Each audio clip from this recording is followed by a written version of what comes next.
Welcome back to the channel, guys. Just thought I'd give you a little update on where we're up to with the 143. I know updates have been a little bit slow on this. We just physically haven't had the time to get together and get much done on this at all recently. So there's been quite a lot of people messaging and emailing and commenting on posts just asking where we're up to with this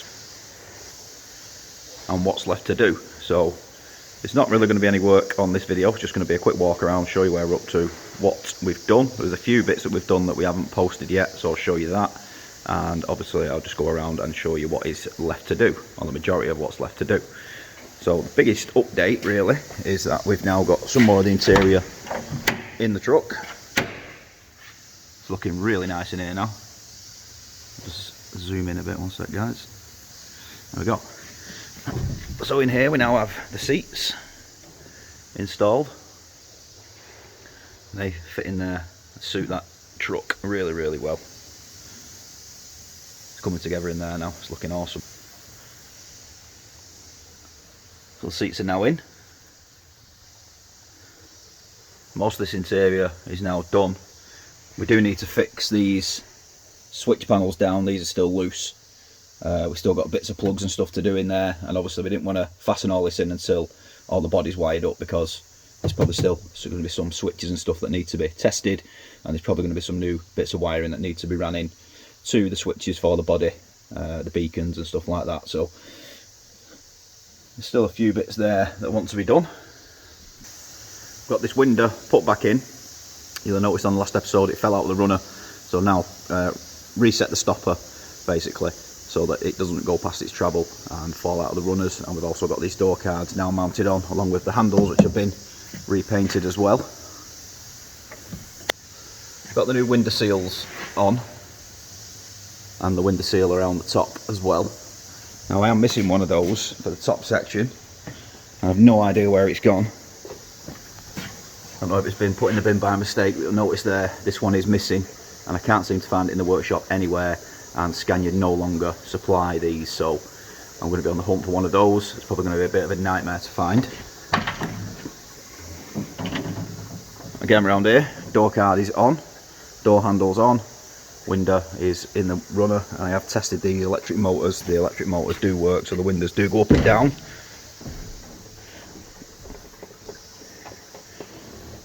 Same again, driver seat in. We have got some headrests coming for these seats as well. Just a clip on the top there, just to make the seats look a little bit better. It's a bit dark at the minute, guys. Tool room's locked up, so I can't get access to a torch unfortunately, but you get the gist of it. How good's that looking? Oh yeah. That's going to be awesome when all that's finished off. So you'll see there's a mounting of wire that's on the floor, and that is some of the wiring loom that needs running down this body for all the side marker lights and all the way to the back lights as well, and obviously up to the flyer. That all needs to be ran and connected up yet. We have got the new box installed in the back there, but obviously we need to run all these new wiring looms into that box, and then the wiring out of that box all the way down the bodies.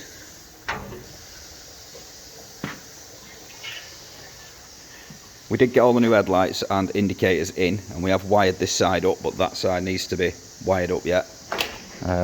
It's all pretty much done under the grille. We've got the Scania badge on as well. It's under here.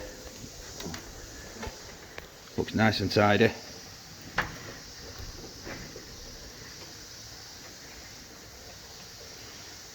All the nicely zinc plated brackets that we had done, gleaming away under there. Before we go any further into this episode, guys, I have noticed that actually 96% of our views are from non-subscribers. So if you could do us a massive favour and hit that subscribe button, because it does help the channel grow massively. It's completely free to subscribe, guys, doesn't cost you a penny. So please hit that subscribe button, and let's crack on with the episode. Obviously we've also got the front bumper that still needs to be done. I'll take you for a little wander over here. You can see that. So here is our front bumper, filled with absolute junk. This is what they filled them with back in the day to get some weight inside the bumper to keep that front end pinned to the floor. but that is now just a big massive rust ball in there, and that extends all the way down that bumper. So the plan is, obviously we need to empty this bumper. That side's not too bad, but this side is rotten. So I think what I'm best doing here, I'm going to cut a big chunk of this out, probably to about there, and then I'll have a massive hole then basically to get all this stuff out from, rather than trying to go through here, which is quite difficult because all the stuff inside here, as I was saying, is all rusted together, so it's really lumpy stuff. So I think if I cut a hole out of that, stand this up on its end, and then I should be able to get all the stuff out from inside of this, weld a nice new plate over that, get this blasted, get it all prepped, primed, bit of filler work to do on it, and then obviously we can paint that and fit it back on the truck.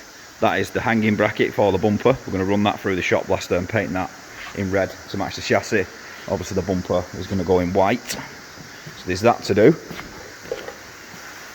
We did get the majority of the seals put back in these lockers, and I started putting the rubber pads in the floors as well. Some of these rubber pads still need doing, and all these seals need to be fitted on the other side of the truck. So I've done all these with the seals, but the other side I've not started yet, so there's all these rubber seals that need doing. But that's looking really tidy inside these lockers now. And getting there, that's got the rubber mat in as well. All treated inside these with bed liner as well, so nice and durable. You'll see there it is a textured finish because it's basically done in bed liner, just to make it more durable. When you're throwing your gear in and out, it don't chip. If it was normal paint, you chip that off in no time and scratch it off in no time, so hopefully it'll hold up a little bit better with that bed liner on it. So the same again in all these have got the mats in. I need to put the rubber mats in these back ones. We're still waiting for the body mounts to come. At the moment it's just sat on some temporary nylon blocks until we get the proper mounts. They've apparently got to come from America, trying to get these through Miller Industries and Boniface, so we are still waiting for those. Once those come, we can then fix this body on permanently and properly, and then we can fit the one-piece wheel arches in there as well once we've fitted these up, because obviously once we've got the wing in, we can't access those body mounts then, so we need to get those done before we put that wheel arch on. These hubs just want painting to match the front in red.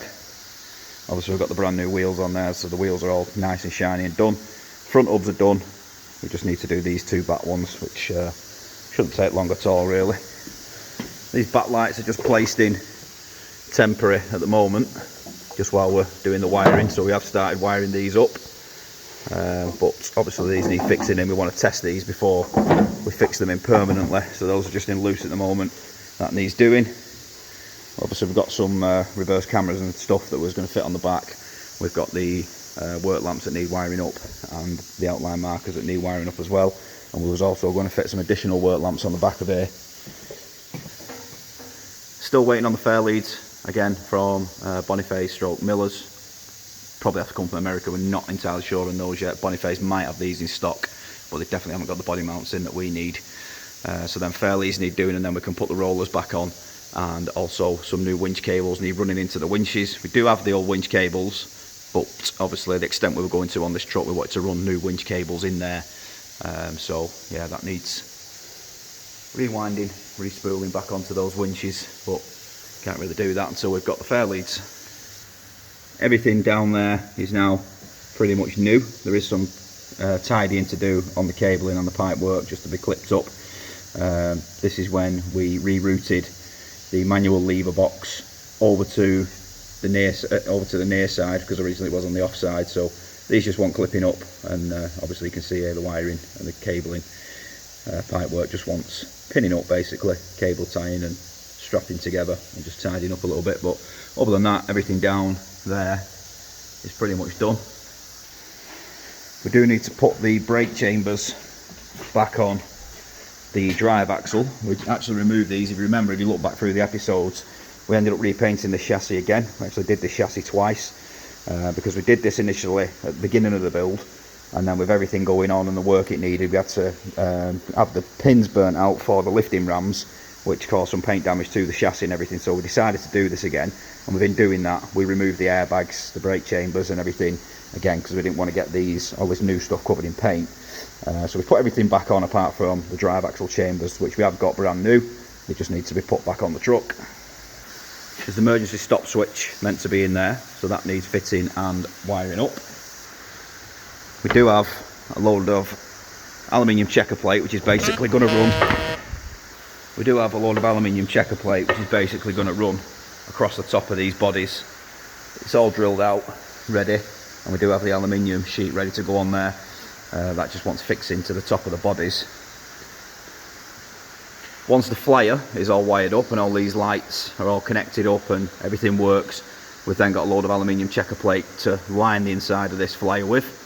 Now that's going to be a bit of a tricky one to get the shapes on that. There is quite a few different angles going on there, so we might end up having to make some templates for that and send the aluminium checker plate off to a fabrication shop to be rolled and just made to size, so we know it's good and right.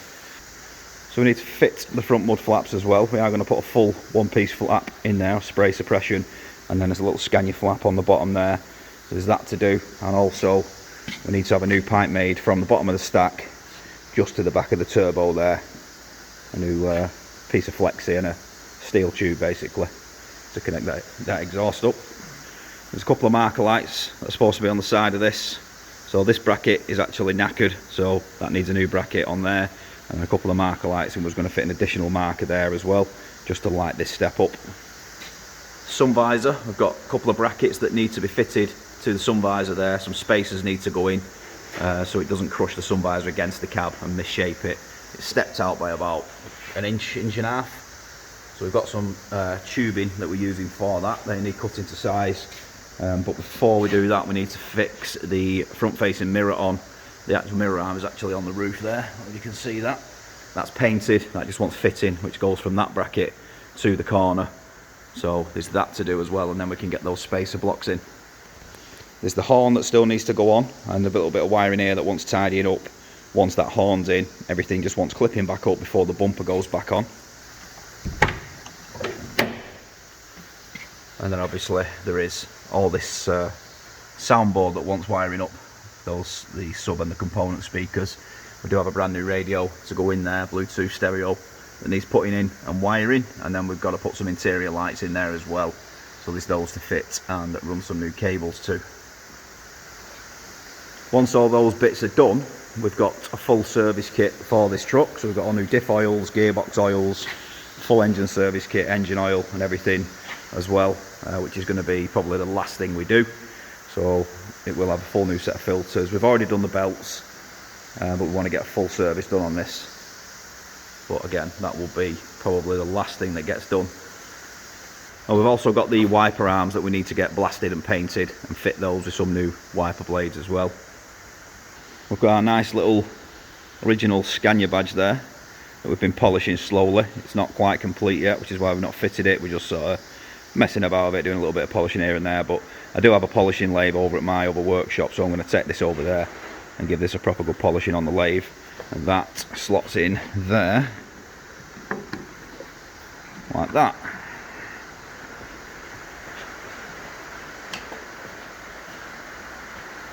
So in terms of what's left to do, it doesn't really sound like much, but it is all time consuming stuff that's left.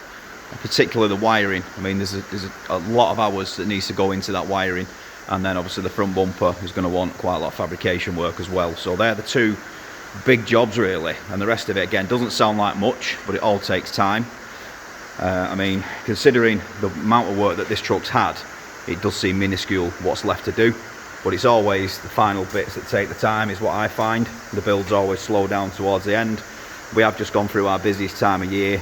November, December, it's just absolutely bonkers in our industry, so we've just not stopped. So hopefully we'll start plodding back on with this and getting these bits and bobs done.